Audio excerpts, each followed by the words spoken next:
Subscribe now and press the bell icon. Never miss an update. Hello दोस्तों, स्वागत है आप सबका स्टॉक रिसर्च यूट्यूब चैनल में। दोस्तों आज हम बात करेंगे विकास मल्टीकॉप लिमिटेड के बारे में। इसके ऊपर आगे भी मैं वीडियो बना चुका हूँ और इसके अंदर इन्वेस्टमेंट के लिए मैंने हमेशा से ना बोला है। काफ़ी सारे लोग इसके अंदर पहले फंसे हुए थे क्योंकि कई सारे लोग 10 रुपये के आसपास, कई लोगों ने 15 या 20 के बीच में इसको बाई करके रखा था। उसके बाद ये 50% जितना गिर चुका था और आखिरी प्राइस लगभग 6, साढ़े 6, 7 रुपये के आसपास था। तब मैंने वीडियो बनाया था और इसके अंदर कहा था कि थोड़ा वेट कीजिए, अगर प्राइस ऊपर आता है तो आप इसमें से निकल सकते हो। तो अब प्राइस काफ़ी बढ़िया हो चुका है। तो आई होप आपने जिस प्राइस पे बाय किया है उस प्राइस तक आ चुका है। तो देखिए, तो अभी 9.5 रुपये का प्राइस चल रहा है। तो इसके अंदर से अगर आप निकलना चाहते हो तो अभी निकल जाइए। ओके, तो इसके अंदर और ख़रीदारी करने के लिए मैं नहीं बोल रहा हूँ, इसके अंदर नहीं खरीदना। तो अभी 5 दिन में देखें तो 15% की इसने तेज़ी दिखाई है। ओके, सिर्फ और सिर्फ 5 दिन में। और 1 महीने में देखें तो 1 महीने में 34% ये अप है। तो ऐसे में अगर आप जो लोग ज़्यादा माल लेके बैठे, काफ़ी सारे लोग 5,000 10,000 शेयर्स लेके बैठे होगे तो अपनी क्वांटिटी कम कर सकते। और अगर आपको इसके अंदर इन्वेस्टेड रहना है तो फिर आप अपने हिसाब से अपने फाइनेंशियल एडवाइज़र से एडवाइस लेके इसके अंदर इन्वेस्टेड रह सकते हो। ओके, तो जिन लोगों के पास ज़्यादा क्वांटिटी इतनी 10,000 20,000 शेयर्स की, वो लोग यहाँ पे क्वांटिटी कम कर सकते हैं अगर उनका एवरेज प्राइस आ गया हो तो। और अभी भी लॉस में है तो थोड़ा थोड़ा करके बेचते रहिए, क्योंकि इस तरह के शेयर्स का कोई भरोसा नहीं, कभी भी लोअर सर्किट लग गया तो आप फिर से फंस सकते हो। ओके, तो अभी अगर आप इस प्राइस पे प्रॉफिट में और आपके पास 10,000 क्वांटिटी है तो आप कल मार्केट खोलते 1000 क्वांटिटी निकाल दीजिए। अगले दिन अगर फिर से तेज़ी रहती है, फिर से ये प्लस में रहता है तो फिर से 1000 क्वांटिटी निकाल दीजिए। इस तरह से ऊपर के प्राइस में थोड़ा थोड़ा करके आप बेच सकते हो। ओके, तो एक साथ एक ही प्राइस में बेचने को नहीं बोल रहा हूँ। और इसके अंदर इन्वेस्टमेंट क्यों नहीं करना चाहिए उसके बारे में भी आपको बताऊँगा। पूरा डिटेल एनालिसिस करूँगा शेयर का, ताकि आपको पता चल जाए कि शेयर खरीदते वक्त कौन सी चीज़ें आपको देखनी चाहिए। जो भी नए लोग हैं प्लीज़ चैनल को सब्सक्राइब कर दीजिए। और भी किसी शेयर के बारे में जानना चाहते हैं प्लीज़ चैनल के नीचे कमेंट कीजिए। और आप मेंबरशिप ज्वाइन करना चाहते हैं तो ज्वाइन बटन को भी दबाकर बहुत सारे मेंबरशिप बेनिफिट है, उसको ज्वाइन कर सकते हैं। आपको हैंड होल्डिंग सपोर्ट मिलेगा, कौन सा शेयर कब खरीदना चाहिए, बहुत सारे पोजिशनल कॉल्स भी मिलेंगे जिसमें आपको काफ़ी बढ़िया फ़ायदा होगा। ये विकास मल्टीकॉप जैसे शेयर में अगर आप लाखों डुबा रहे हैं तो इससे अच्छा है कि 600 रुपये पर मंथ की मेंबरशिप ज्वाइन कर लीजिए। आपको 600 रुपये में 6,000 का फ़ायदा ज़रूर होगा, विश्वास रखना। नहीं पसंद आए तो अगले महीने फिर कैंसिल कर देना, आपके ऊपर है। आप जो भी करना चाहे, फाइनल डिसीजन आपका होना चाहिए। या फिर आप इसके अंदर इन्वेस्टेड रहते आपके फाइनेंशियल एडवाइज़र को एडवाइस कंसल्ट करने के बाद ही इन्वेस्टेड। तो पहले NSE पे ट्रेडिंग वॉल्यूम देखेंगे और ये है 14 नवंबर 2020 के बारे में। तो प्रीवियस क्लोजिंग हुई थी 9.20, ओपन हुआ 9.30 के ऊपर, हाई बनाया 9.45 और उसी के ऊपर क्लोजिंग हुई। तो हाई के आसपास क्लोजिंग हुई। 52वीं हाई देख सकते हो, 31 अगस्त को बनने वाला 21 रुपये का 52वीं हाई है। 52वीं लो देखे तो 90 पैसे का ये शेयर्स था 13 अप्रैल को। और उसके बाद जब आपको पता है लॉकडाउन में काफ़ी सारे डीमेट अकाउंट खुले तो सारे काफ़ी ज़्यादा पेनी शेयर्स जो है काफ़ी बढ़िया रिटर्न देंगे। ओके, 300 से 400% के रिटर्न पेनी शेयर्स दे रहे हैं। तो इस तरह के शेयर्स में कोई भरोसा नहीं है। तो अभी तो चल रहे हैं और इनको जो आसानी से ऑपरेट भी किया जा सकता है। ओके, तो इन शेयर के पीछे ना पड़े तो अच्छा। अभी देखें तो क्वांटिटी ट्रेड हुई है 62,04,323 शेयर्स की। डिलीवरेबल क्वांटिटी 37,44,867 से 60% की यहाँ पे डिलीवरी हो चुकी है, जो कि काफ़ी बढ़िया डिलीवरी है। लेकिन छोटे शेयर्स में इतनी बड़ी डिलीवरी होना कोई बड़ी बात नहीं है। ओके, तो ये आम है, 9 रुपये का शेयर है तो इतनी बड़ी डिलीवरी नहीं है ये। ओके, अगर कोई 500 1000 रुपये का शेयर होता तो ये डिलीवरी 60% की डिलीवरी काफ़ी इंपॉर्टेंट मानी जाती है। ओके, तो 9-10 रुपये की शेयर में कोई डिलीवरी मायने नहीं रखती। वोडाफोन आइडिया में डेली 20-25 करोड़ शेयर्स की डिलीवरी होती है, लेकिन उसको हम इतना इम्पोर्टेंट नहीं देते। तो दोस्तों क्वार्टर 2 के रिजल्ट के बारे में बात करेंगे। ये सितंबर 2019 सितंबर 2020 नेट सेल्स देखें तो पहले 51 करोड़ थी, जो कि घट के 32 करोड़ हो चुकी है। नेट सेल्स में 38% की यहाँ पे गिरावट दिखाई दे रही है। ऑपरेटिंग प्रॉफिट देखें तो पहले 1.58 करोड़ था, जो कि 1.72% हो चुका है। ऑपरेटिंग प्रॉफिट 8% से बढ़ा है।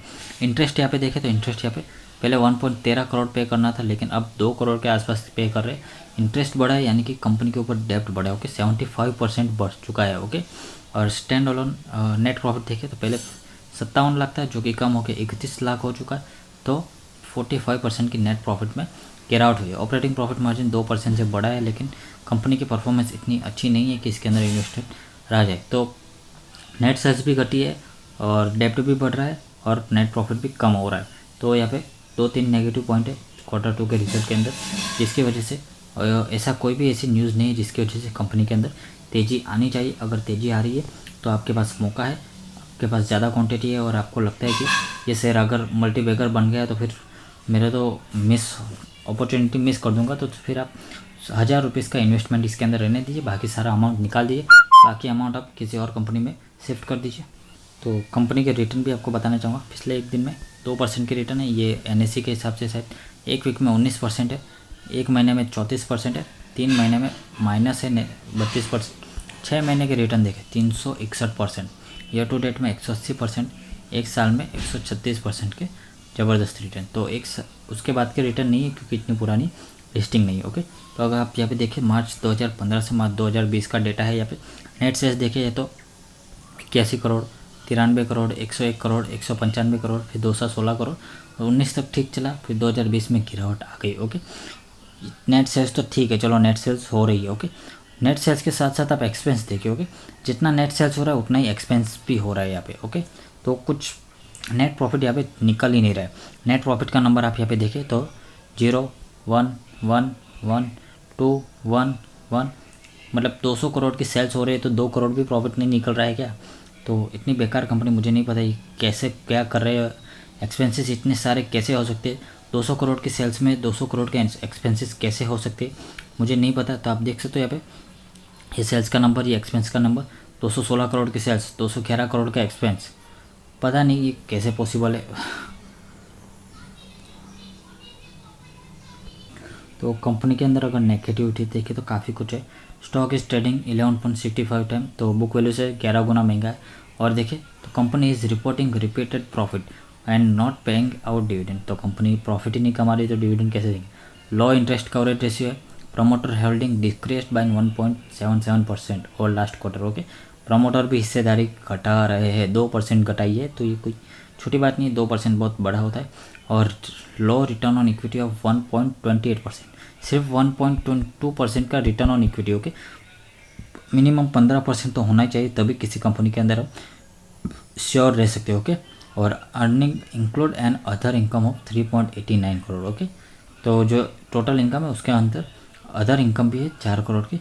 एंड हाई डिबेटर्स ऑफ 273 दिन का है। ओके, तो यानी कि जिनको माल देते वो भी लगभग 8-9 महीने तक 9 महीने तक इनको पेमेंट नहीं कर सकते। बोलो, ऐसी कंपनी है।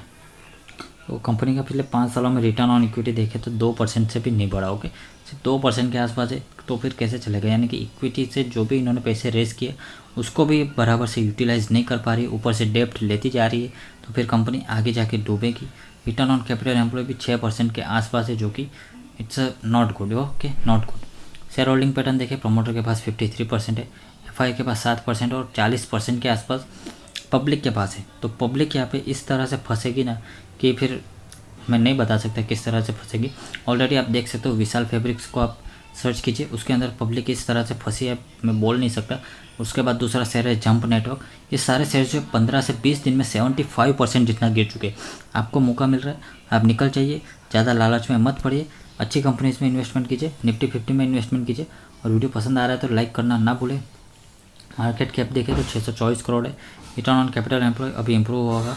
डेप्ट है 40 करोड़ का। नंबर ऑफ इक्विटी से 66 करोड़ है और return on equity 3%। Okay, earning per share भी 0.02 है। ओके, फेस वैल्यू है 1 रुपये की।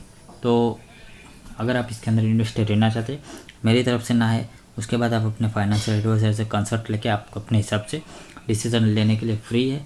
तो ऐसी कोई ज़ोर ज़बरदस्ती नहीं कि मैं कह रहा हूँ इसलिए बेच दीजिए। आप अपने हिसाब से स्टडी करिए, आपका मन कुछ अलग कहता है तो आप उस हिसाब से कर सकते हो।